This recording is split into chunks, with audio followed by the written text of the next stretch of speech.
Welcome to Pario Magazine, where I chat with individuals who have a desire to create.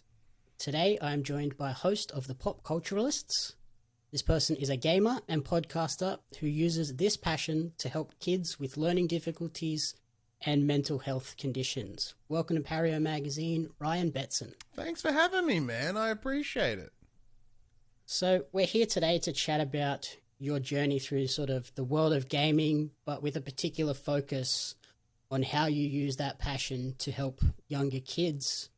Before we dive into that, though, who is Ryan away from gaming and work? Oh, so that's the tough part, because Ryan away from those things doesn't exist.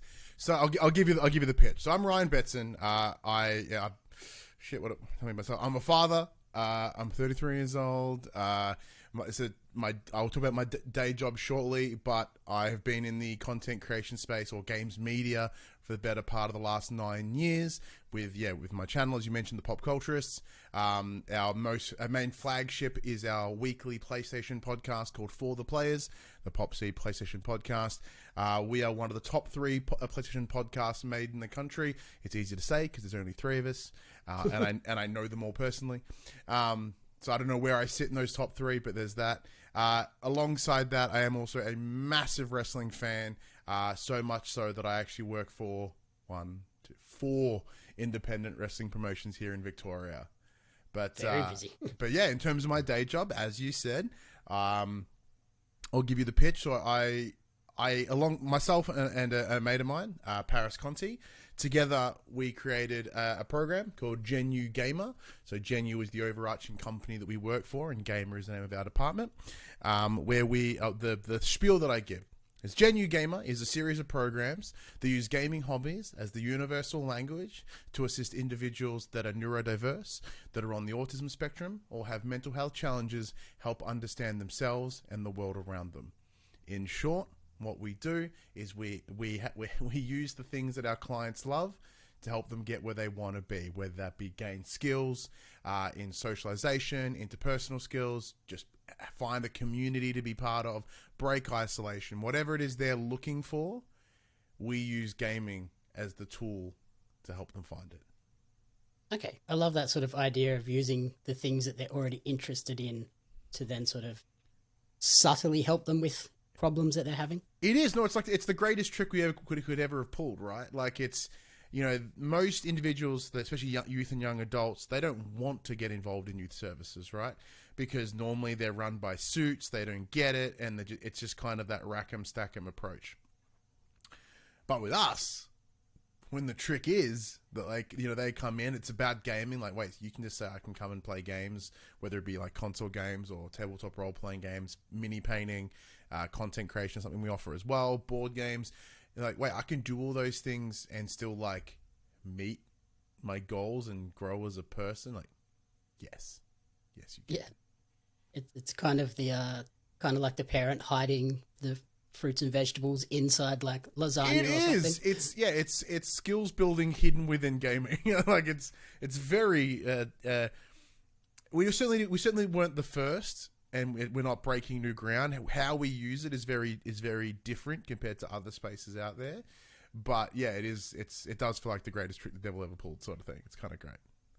And how did that sort of whole genU Gamer process come about? Were you already working in sort of this social working space? No, absolutely not at all. So prior to working at genU, I actually worked at Energy Australia in their call center in sort of their high escalations and also new meter installation area, like really unrelated. And then prior to that, my actual qualifications is I'm a qualified scientist. I've got 2 degrees. I've got a bachelor's degree in biotechnology and as an honors degree in environmental chemistry. So clearly using them well now. But yeah, so the idea itself is that for me, I came in as sort of the beta idea was coming along. So Paris Conti, my colleague, he was already working in support services, and he was given a group of youth and young adults. They were the only thing that unified them is they were all on the spectrum and they all loved games. That's exactly why the group was made. And at the time, the program was essentially we meet together, we all get on a bus, We drive to Guff, which is a local gaming store. Everyone sits near each other, looks at their phones, their screens. They don't socialize because they're all too scared or nervous or whatever. And then we go across to the Westfield where there's the food court. They eat lunch and then they scatter like cockroaches. That's literally the plan. It's about as much thought goes into it. And Paris was like, this isn't enough. Like, what the fuck is this? You know, this is not what socialization should be. Like, just because we're taking them somewhere to socialize is not enough. Yeah, just because they're in the same location doesn't mean they're actually socializing. Exactly. And we looked, and, you know, he looked around what genU was offering and what other services were offering, is their socialization programs where there are people that have been in them for 10, 15 years. And, like, that's not socialization. That's institutionalization without the walls. Right, mm-hmm. just because they're the same thing every week with the same people, and they go to the same coffee shop and walk the same track. How is that better? So he sought out to change it, and one day he was at that local gaming store, and as Paris has been a tabletop role player since 1980, he never lets me say because it ages him very quickly. So one of these sessions, he goes, "Hey, have you guys ever heard of D&D?" Because there was a starter kit on the shelf, and you know all these lights started going off in these kids' faces, like, "Oh," and he has like, and that was that moment, and he caught them, and eventually he would start running a campaign, and so each week they would come and they'd be more excited, they'd be more engaged, and then when they would go over to that food court to have that, you know, lunch or whatever, that where they used to sit at different tables, they're now sitting at the same table and they're planning what the next session is. And, you know, Paris would go, "Hey, it's 2:00, you know, session's done." And they're like, yeah, shut up. And then they're still going and planning what the next one would be. And he just got to kind of like slink off into the sunset. And that was in its original beta form. And then Paris went, "Well, I want to make this into something." And he and I we'd been mates for a little while at that point. And knowing my history in the gaming space, now, like, Paris has his own history in the gaming space. So he actually worked for Microsoft back in the day, and he launched the first Xbox here in Australia. So we've got cred. And he goes, "Oh, well, I don't know." So he goes, "For me, that Xbox time, that was years ago, right? Like, I'm so out of the loop. But I know a guy." And then sure enough, that's when I got involved. And, you know, coincidentally, like, I was doing my content stuff at the time. We just hit some sort of milestone, I forget what it was, but we did a 12-hour live stream. And little did I realize that live stream was my 12-hour job interview. Because he watched it, our boss watched it, and that was what it was. Like, that's it. That's who we want. And yeah, and then I came in and I helped build the console gaming side of it, as sort of the gateway into the greater thing. So, because the tabletop is the best example of what we do because of its ability to practice a number of different things. I can break that down in a minute if you like. But console gaming is that brilliant entry point, and then we sort of go on and expand from there. Do you feel that, like, with the tabletop gaming, because they're sort of playing roles, they're not necessarily being themselves, it allows the kids to open up a bit more? You have absolutely nailed it, and that's why we do it. Because the best thing about tabletop role-playing games is, whether it be D&D or Savage Worlds or whatever rule set you choose, you have that ability to either... I find there are three kinds of characters people make. They either make an idealistic version of them, exactly them, or the opposite of them. Right? And they're the three character types that people tend to make. So it's normally them in some capacity. Very few people will make a completely imaginative character, and especially if they've only just started playing. So you'll find that, you know, like we had one individual who, I won't use their real name. You know, when they first started, every character they made for about a year was John, because they just couldn't think of another name for whatever reason. And then over time, eventually they got there. But yeah, you're absolutely bang on. So by using that avatar, what it allows them to do is it allows them to test real world scenarios, or I should say outside world scenarios, because this world is as real to them as it is as the real world, because it is. It's just a different form of the world that we live in. So they can apply outside world ideals into the game. So whether it be as, how do I communicate with people? How do I teamwork? How do I put my hand up and say that this is what I want to happen in the team? How do I deal with confrontation? Even something simple as like, how do I approach someone when I'm nervous? So a lot of the kids, you know, they have social I say kids, they're all like in their early 20s. You know, they have quite a lot of social anxiety. So the idea of going up to the counter at, say, JB Hi-Fi and being like, hey, I couldn't find this DVD on the shelf. Do you have it? That would be unbearable, right? That would be the worst thing they could ever do. But here, you know, you've just gone on an adventure. You've killed a metric ton of goblins. Your arm is jacked up. You're going to have to talk to the blacksmith to get it fixed.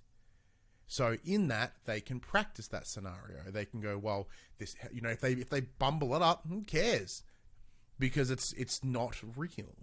You know what I mean? Like, so in the outside world, if you happen to start talking to someone and mess it up, that's harrowing. Like, how do you recover from that? If you're doing it in the game and you make a mistake, all right, try it again. Or if it's by the roll of the dice, oh, you rolled a 1. Okay, well, how do we get out of that? You know, because we build that resilience, that tolerance to come with, because, you know, failure is allowed. It's how we grow. It's how we change. So by doing that, they can test a bunch of different things. Even if it's how we as the facilitator can, well, I haven't facilitated in years, but we can, you know, speak with our hands. We can be really emotive with our face. We can be really kind of stern and cross-armed and, you know, change the tone of our voice. And we have a system in place using what we call communication cards that allows the clients to have a safe way to ask questions. So if I'm standing here like talking like this with my arms crossed going blah, blah, blah, and they can use one of the cards. There's 4 cards. There's a green circle, which is okay. There is a question mark, which is question. Exclamation mark is a, hey, we're heading down some territory that I'm not comfortable with. Just heads up. And then there's an X card. The X card is simple. It stops now. So when we're working in a mental health space and in trauma-informed space, not everyone will tell us what their triggers are, what their traumas are, what their challenges are. So we have to be very cautious and have a lot of safeguards in place to allow that. But in the same way that someone can feel comfortable going, hey, this is uncomfortable for me, they have the other card, that question mark, to ask anything they want. Why are you standing that way? Why are you doing that with your eyes?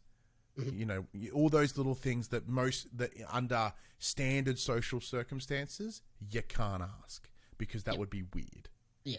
But here, go ahead, ask. Awesome. And is it that sort of trial and error with those interactions and things, is that the main tool you use, or are there other tools and other gaming elements that you introduce? So in terms of the game, so like creating those interactions is good. It's a great way for it to, because everything we do must be outside world applicable. It must be able to translate. So even though it might not be replicating an outside scenario, we may use some of the goals that the clients are going for, because everything we do, we're peer driven and we're goal driven. So when we meet the client, we ask, what are your goals? What do you want to achieve out of this? Where do you want to go? What are you looking for? Because if you just want to come here and play games, I'm sorry, that's not it. There's 1,000 other services out there that play games. What we do is use them as that tool to get you to where you want to be. So from there, they'll go, look, I want to make friends. And then we break that goal down further. But what does that mean? Just, you know, a goal to make friends it's a good goal. It's not a real goal. Like, you've got to break it down further. So why do you think that you don't have friends right now, or you can't make friends easily? You break it down, and let's just say the answer is confidence. No worries. Well, we can totally work on confidence in the game. So what we'll do is we create scenarios where the character must work with the team. They have opportunities to lead and be that voice, you know, and then have that confidence to step up and be them.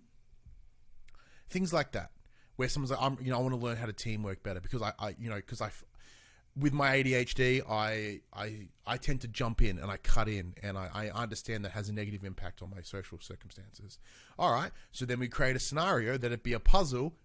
There's magic. You're silent. Your character can't speak. Okay.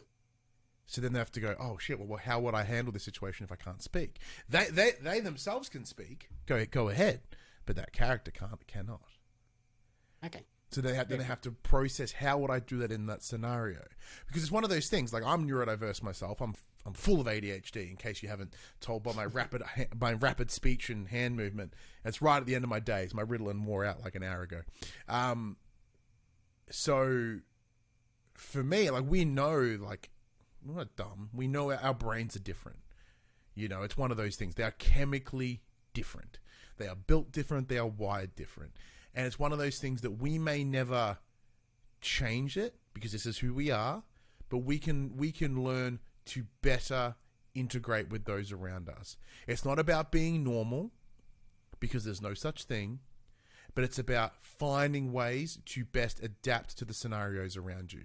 Because every scenario you engage will be different. But if you have the skills and the tolerances, the understandings, the capacities to deal with it, any scenario is possible. And that's sort of the plan. How important is it to sort of get rid of that concept of normal and sort of say, it's just your brain works differently, we have to adapt to your scenario? Well, for us, in terms of the space, it's creating the space where, you know, as I know that the expression's quite loaded these days, but it's about creating a safe space. It's the idea is when they come to our building, they walk through that door, that they're not, you know, Jan who's autistic or who has ASD. They're not Stephen who has schizophrenia. They're not, you know, Jasmine who has ADHD. They're Jasmine. They're Stephen. Whatever. Like, that's it. And they can present however they feel comfortable. They can take off that mask, because anyone that is neurodivergent can tell you, we mask all day. Try to assimilate with those around us. And it's very exhausting. So be able to come to a space where you can take off that mask and you can be you allows for those scenarios. Because then very quickly, then as you've dropped that mask and you start connecting with your peers, you go, oh shit, like maybe I'm not as different as I think I am. Yep. Like we're still different, like unquestionably, but I found my people. Like, humans are inherently social creatures. It's what's got us to where we are now. And, you know, our society and has been built in such a way to not allow for different or variance in how people socialize. And this is a space where they can do that, where they can create their own social groups, which then allows them to integrate in other groups outside from us. I think that answered your question. I may have ADHD the hell out of it, but I think I got there. That was awesome. So in terms of, without giving away all the secrets, are there some tools and things that you have found in genU Gamer that parents could perhaps use if they're seeing sort of early signs of these neurodivergent abilities? Straight off the bat, what we do isn't secret. And hence why I'm sitting here talking about it now, because we know that we weren't the first to do it. We know that there are, as harrowing as the sentence is, there's more than enough kids out there that could benefit from this. And in terms of parents and what advice you could give them, it's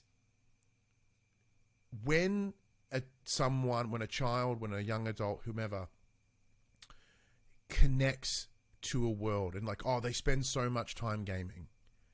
Think about why. Don't look at the behavior. Look at the symptom.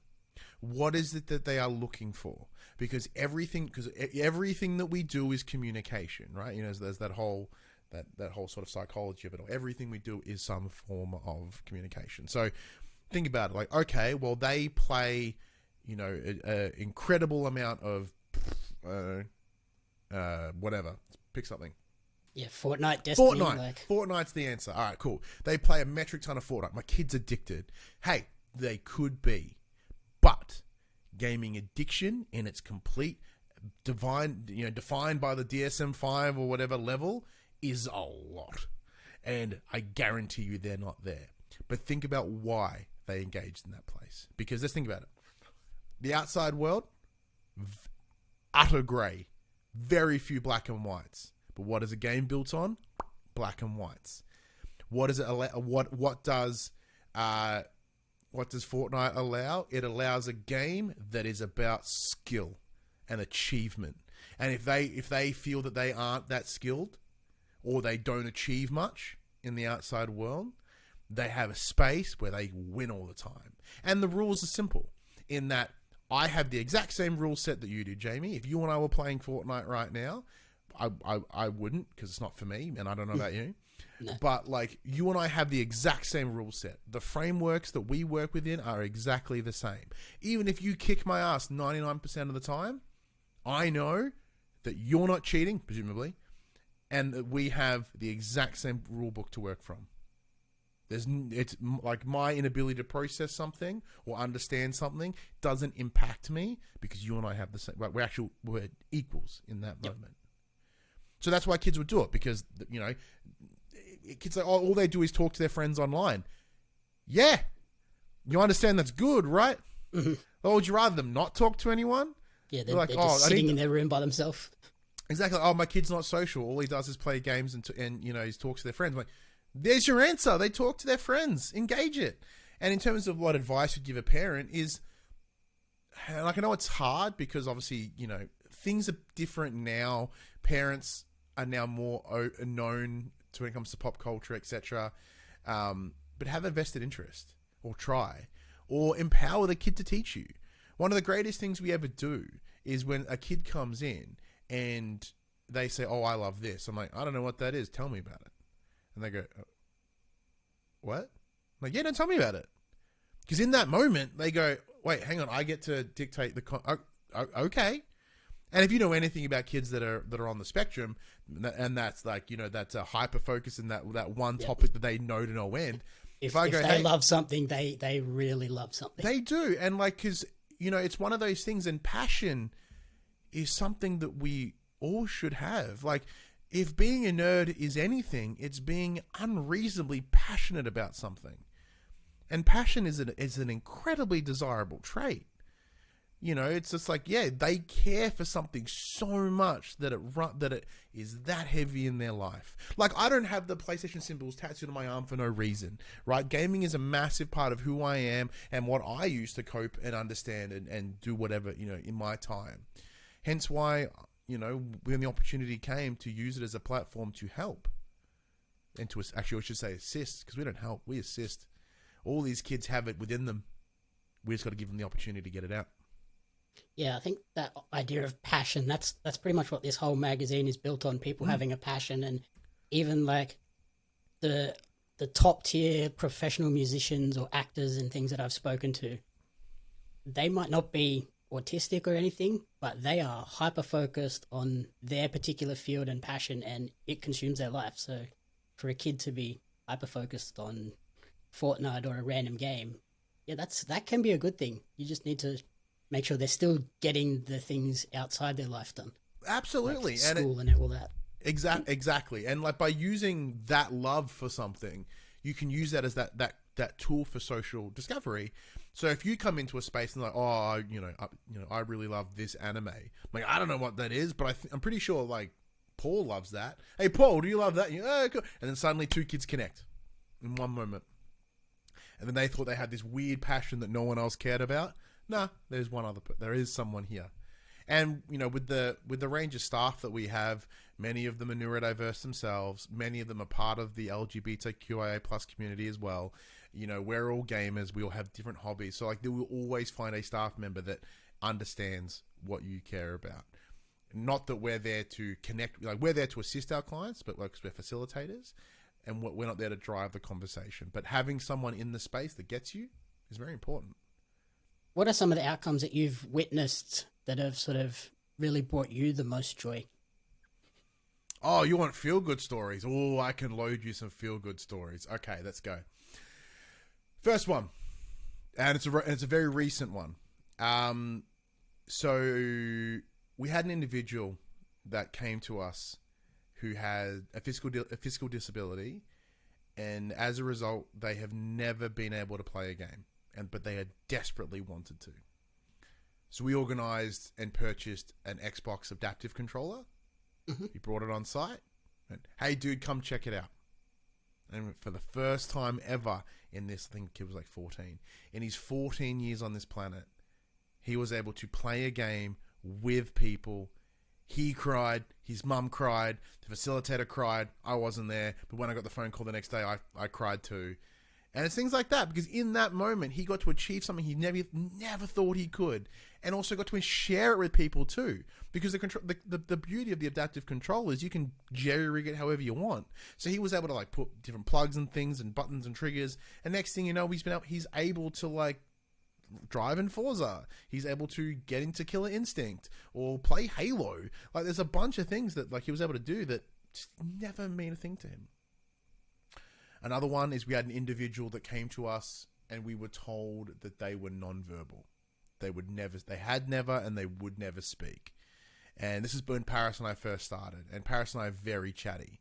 So we're like, what the hell are we going to do? Like our entire gimmick is that we just talk at people. What are we going to do? So we found out that they were a big fan of Pokemon. So we booted up, I don't know, some old Pokemon game, check it on the telly. And we just fucked ass around. We named the rival something dumb. We named all the Pokemon something stupid.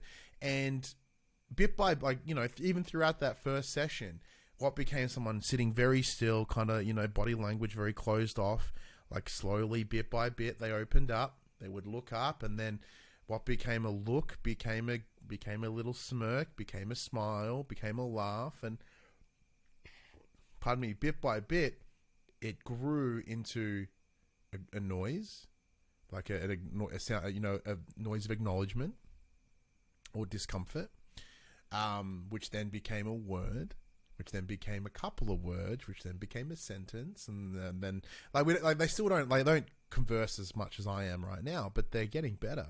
Until one day, because we totally forgot to tell anyone. We had recorded all our notes, except we didn't tell their support coordinator or their personal support worker or anything. And then we had their support worker come in and go, holy crap, they spoke to me on the car ride here. I'm like, wait, who? Like, the client. I'm like, oh, yeah, they spoke to us like 2 weeks ago. Sorry. I'm glad you're excited. This is old news for us. Yeah, and it's so much so that, yeah, like they can now engage with other clients in the space and talk because the assumption was that they were nonverbal. When they did go to other services, they kind of treated them as such. They didn't give them the opportunity. They didn't include them in the conversation. Mm-hmm. So as we're sitting there bullshitting, we're talking to them like, hey, like bringing them in that conversation, even though they might be able to contribute in the same way. Yeah, and just by pure osmosis, they're able to pick that up. Let's see. Another one, we had a young woman who, when she came to us, she was the most anxious person you'll have ever met in your entire life. If you asked her if she would like a glass of water, she would freak out, have a couple of panic attacks, and still not give you an answer 15 minutes later, out of absolute fear that she would give you the wrong answer. She was so horrendously bullied in high school that it had this lasting imprint on her. Mm-hmm. So what would essentially happen is the cool girls would bring her in, pretend to befriend her, kick her out. Ugh. And then bring her back in, kick her out again, bring her back in, kick her out, and vice versa. So when she came in, it was hard. And because she doesn't want to hurt anyone, she wants to be accepted. Like when we were playing board games, we'd look over her shoulder and we'd see that she'd have a stack of cards that would obliterate everyone at the table. Like in one moment, boom, everyone's dead, you win the game. And she's like, oh no, I just fold. I'm not going to play anything. Like, what are you doing? But that's fine. And then bit by bit, she was able to make a group of friends in those sessions. Friends that she's still friends with to this day and that treat her right. She then was able to get employed for the first time, stay employed, move out of her parents' place and live by herself. She's actually she's also an avid artist, but she was always too afraid to ever share her art. She had so genU have a gallery here in Geelong. She did an entire exhibit of just her work. Oh, wow. And we were there, all her friends were there, other clients were there. It was the fucking best.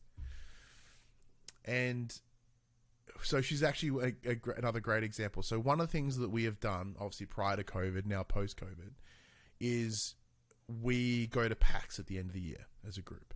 Yep. And PAX is our unofficial graduation, in that if you take everything that you've learned throughout that year and you can take on PAX. So for those that don't know, PAX is the largest gaming convention in the Southern Hemisphere. It's like the MCG times 11,000, with nothing but bleeps and bloops and games and shit and people dressed up. It's a lot. It's sensory overload. Mm-hmm. So the first year we took them, and they were stuck to us, right? They wouldn't go anywhere. Like, all right, cool, let's all wander around together. Second year, they went and left us and just scattered and like went off together with themselves. This is including the young woman I mentioned before. The third year, we brought new kids that were just as scared as they were that first year, but instead they went, hey, come with us. So then they took these new kids out and around the floor, and they got to have that PAX experience with them. Now, for a bunch of logistic reasons, we weren't able to get our clients to PAX last year. We just couldn't get it to happen because with the uncertainty whether PAX was going to happen, wasn't going to happen, whatever. Eventually it did happen. Well, later on, we found out Half of them went anyway. They all went themselves. They didn't need us anymore. They just went. And like that's like the best case scenario. Like that's exactly what we do it for. Because as I mentioned at the start, you know, we don't want them to be with us forever. We want to see them out one day. And when they're ready. But when that time comes, they go, yeah, look, I've gained everything I need. I'm out. And that's the absolute best. Like if we can make ourselves redundant, holy shit, would that be cool? It would suck for my rent, but like, I'll adapt. And I know you'll get a kick out of this one. It's my last one. It's also because it's a wrestling one. Yep. So I work for a company here out of Melbourne called Renegades of Wrestling. And they approached me with an opportunity. Go, hey, we know what you do as a day job. We want to do something cool. How about some work placement for some of your clients? I went, oh shit, that's actually a great idea. So we took 2 clients. These are 2 individuals that when we first met them, they wouldn't look you in the eye. Loud noises were a thing. The idea of this wouldn't have existed. But they came to what was Renegade's second show ever. They were ushers. So they were the first face that people saw when they came in. They were like, hey, how you going? How can I help? Like, so they have applied all that social skill. They helped people find their seats. They were friendly. They were nice. They were able to have small talk, which, you know, there are neurotypical people that can't have small talk. You know, they helped them out. They got to then enjoy a wrestling show, which, as you know, a wrestling show is a sensory intensity. It's every time they hit the mat, like that shit's loud because it's wood on metal. You know, then there's the music, then there's the crowds, and there's the chanting. Everything about it is a lot. But they stayed. They did the whole thing. Then they were there at the way out, and they greeted everyone on the way out. Thank you for coming. Here's the brochure to the next show. Then, the third show they ever did, fuckers turned up when they weren't even working. Well, I guess that's a win-win for everyone. They found a new thing that they love. And they brought their friends. Yeah, perfect. So that is why I do what I do. Those moments. So is genU Gamer a program that's available nationally, or is it like Victorian-based? So program? it's not nationally currently. I say that because, you know, we have the big dreams. So right now we have a number of sites based here in Geelong. Based in Victoria, I should say. So we've got one in Geelong, a regional one in Colac, and Werribee, Northcote. And Frankston, I think. So yes, we've got five sites across the state. But genU has recently purchased a company out of Tasmania, and apparently they're interested in us. And like personally, if we could take the whole East Coast, we totally would, because I think what we do is great. And even then, we want to expand out of just youth services. So Paris grew up in the mean streets of Darwin, so he has a very strong connections to our First Nations people. So he would love to get into those communities, because through the power of our First Nations storytelling ability. He learned the power of family and community and story, and how you're sharing this greater narrative, and he'd love to take that and pay it back. Okay. And like for me, weirdly, one of the things that I want, because obviously with that comes juvenile justice as well.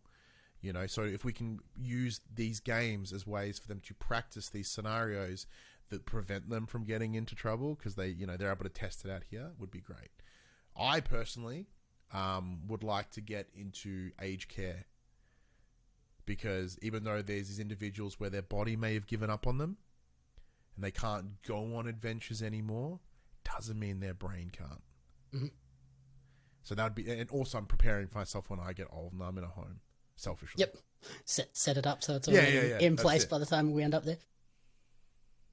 So what is the best way for people to get involved if they feel like these services could be helpful for them or for their kids? Well, yeah, so I mentioned this. So in terms of physical locations, we have them, but we are also in the process of creating an online version of Gamer. So when COVID hit, we turned everything online in 3 days. 97% of our programs online in 3 days. That was an intense 3 days. Mm-hmm. Shout out to my years of YouTube for learning how, having the knowledge to turn not just my department, but also the entire company online. Oh, wow. So this guy, brag. So that was pretty cool. But with that in mind, so for those that aren't near those sites, how to get involved is pretty easy. If you have a kid that's interested, just hit us up. So just Google genU, GENU, Gamer, GAMER. You will find us. You can go through our contact team, which is just contact@genu.org.au. And even though you may not be near one of our in-person sites, we are in the process of building that wait list for that online space so that we can assist individuals that are region locked. They can't get, whether it be they're in the middle of nowhere or whatever, but they still need those services. They can engage online. And then if we get enough individuals in one area, we go, oh, hey, GenU bosses, we've got all this interest over here. We should go build a space. And then Paris and I, we do what we do, and we grab our shit and we head over to the new space and we build a new building. Brilliant.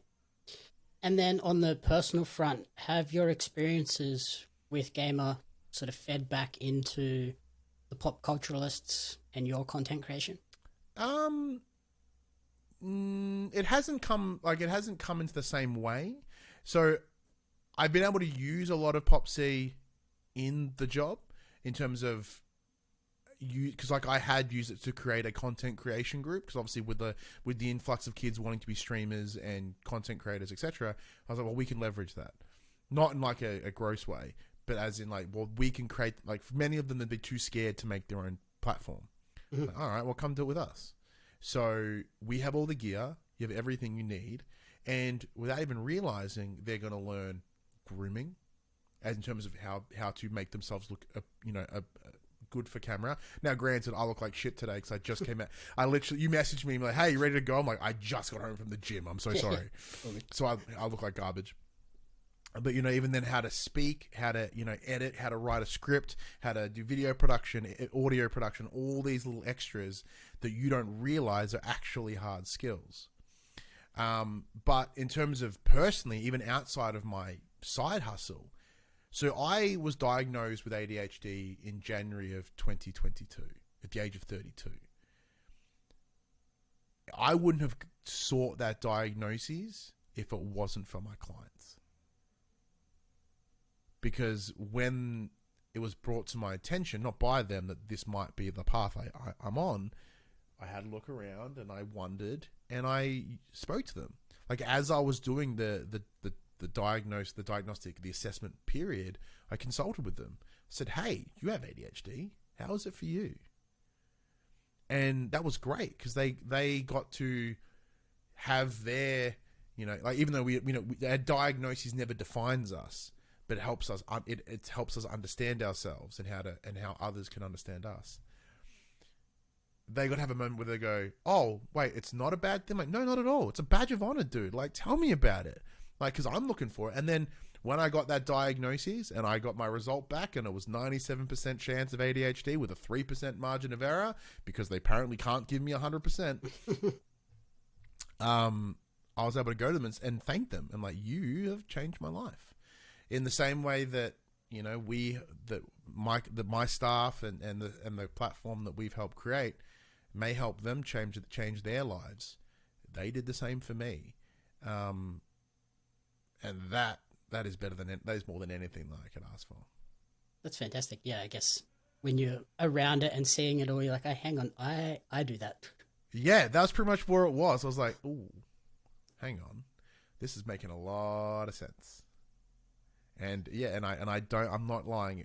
Like, being medicated, getting that diagnosis has changed my life. Brilliant. So finally, where is the best place for people to support you personally and track your creative journey moving forward? Oh shit! Well, if you want to follow me, well, what you can do is you can follow me over at Twitter at HaggardMC, HAGGARDMC. I mostly just talk about like wrestling and my kid and PlayStation. Kind of like, it's a pretty on rotation. But if for any reason you want to see what I'm up to from a creation standpoint, you can go check out my channel that I helped create with a mate of mine a number of years ago. It's called The Pop Culturists. That's Pop Culturists. Taking my love of pop culture and me as a scientist, mushing them together, and creating the brand. As I said, every Monday at 8 a.m. on your podcast services, 9 a.m. on those YouTube. On that YouTube, we release For the Players, the Pop C PlayStation podcast.